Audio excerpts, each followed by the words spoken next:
প্রিয় ভিউয়ার্স, আপনারা দেখছেন আয়রন মুক্ত গভীর নলকূপ সাবমার্সিবল বোরিং।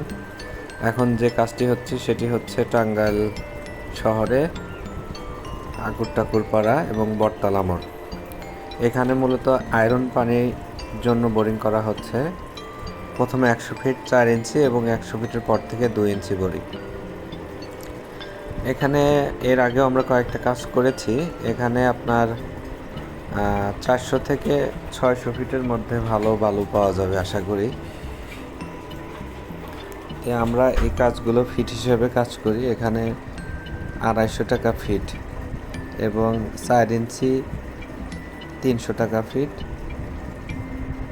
এবং মালামাল যা কিছু লাগবে এটা বাড়িওয়ালা আপনারা ওনার পক্ষ কিনে দেবেন। এছাড়া আমরা কন্ট্রাক্টেও পুরো কাজ করে থাকি। আপনারা যদি আয়রন মুক্ত সাবমার্সিবল বসাতে চান সেক্ষেত্রে স্ক্রিনে দেখানো নাম্বারে যোগাযোগ করুন। আর আপনারা যদি আমাদের চ্যানেলে নতুন হয়ে থাকেন এবং লাইক, কমেন্ট এবং সাবস্ক্রাইব করবেন। ধন্যবাদ সবাইকে।